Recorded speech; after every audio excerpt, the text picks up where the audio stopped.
Atos capítulo 27, verso 9 em diante. Tínhamos perdido muito tempo e agora a navegação se tornara perigosa, pois já havia passado o jejum. Por isso Paulo nos advertiu: Senhores, vejo que a nossa viagem será desastrosa e acarretará grande prejuízo para o navio, para a carga e também para as nossas vidas. Mas o centurião, em vez de ouvir a Paulo, seguiu o conselho do piloto e do dono do navio. Visto que o porto não era próprio para passar o inverno, a maioria decidiu que deveriam continuar navegando com a esperança de alcançar Fenícia e ali passar o inverno. Este era um porto de Creta que dava para sudeste e noroeste.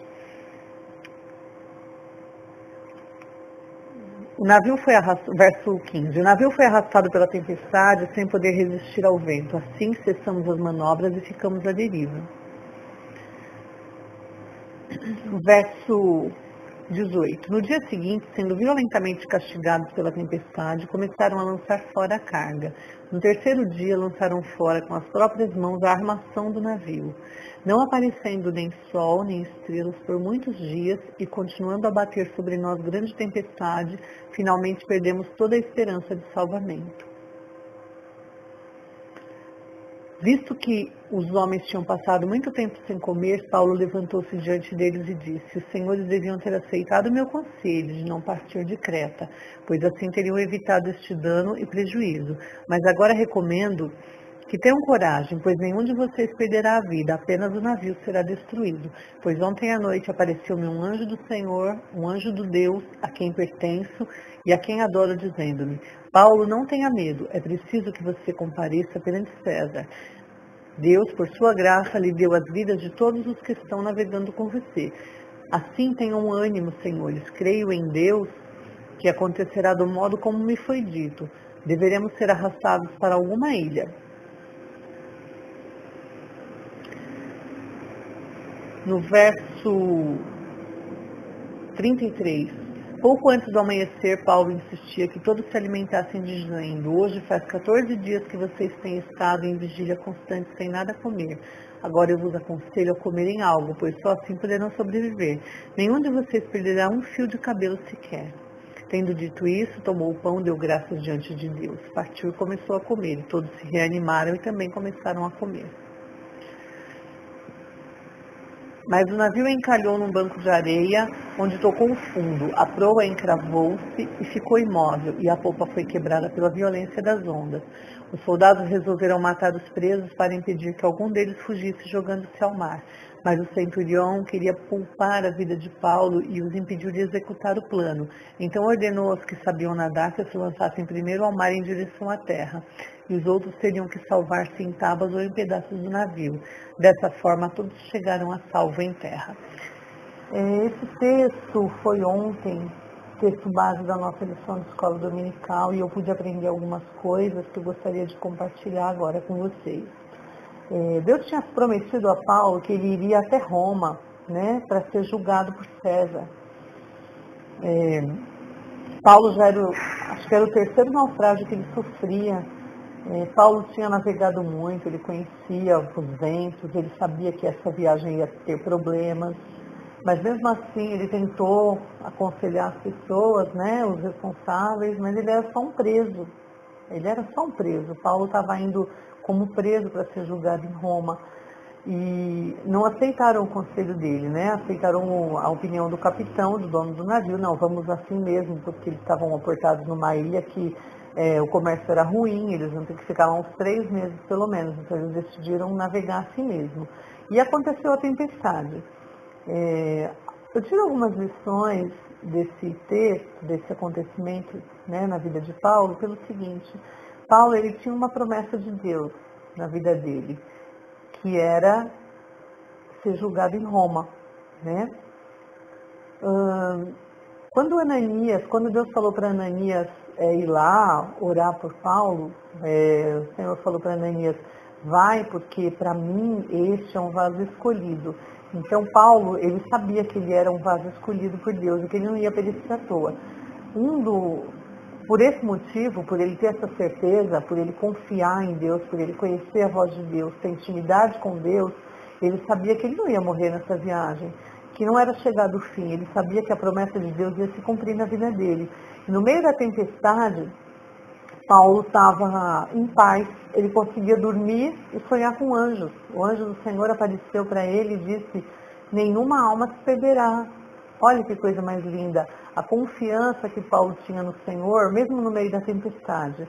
Paulo estava fazendo a coisa certa, ele estava obedecendo a Deus em tudo, e mesmo assim ele estava no meio de uma tempestade. Às vezes a gente não sabe porque está no meio da tempestade.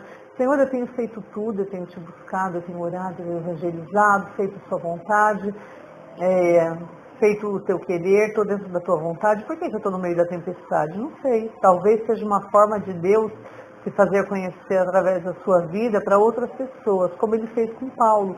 Todos aqueles 276 pessoas que estavam naquele navio conheceram o poder de Deus através daquela tempestade, através de Deus na vida de Paulo, através da mansidão, da confiança que Paulo mostrou ter em Deus, mesmo no meio de uma tempestade. Paulo não ficou desesperado, ele dormiu, ele sonhou com anjos, ele comeu, ele instruiu as pessoas. Ali nessa viagem, de um simples prisioneiro, ele se tornou praticamente um líder, instruindo até o capitão do navio, o centurião que tomava conta dos presos, de como proceder.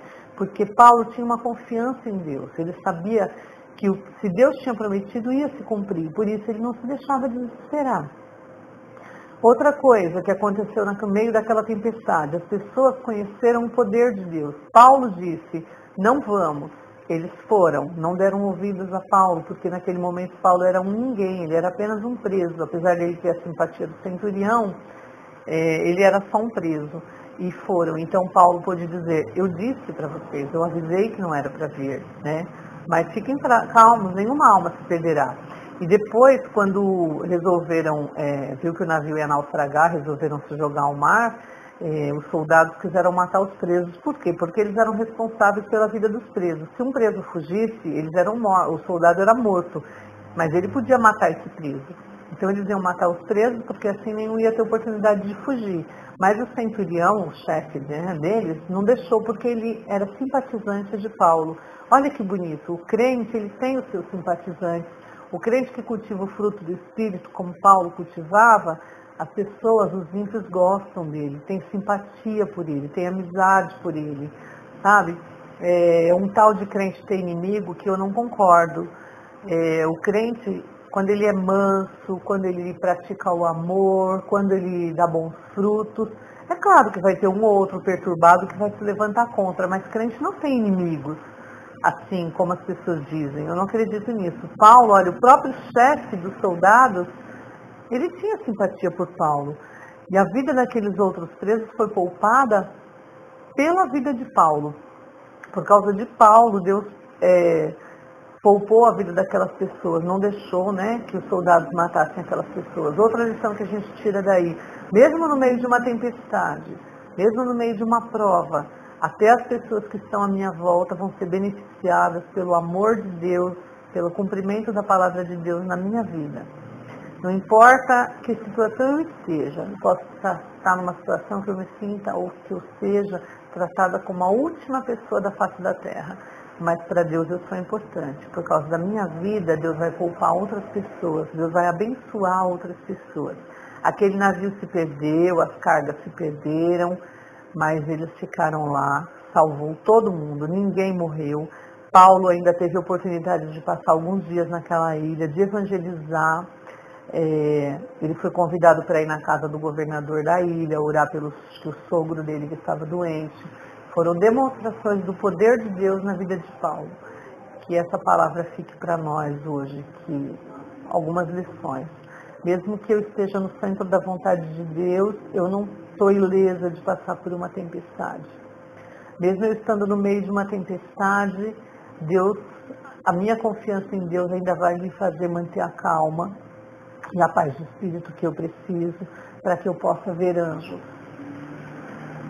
e dar testemunho da minha confiança, do meu temor, da minha esperança em Deus. Deus abençoe, em nome de Jesus.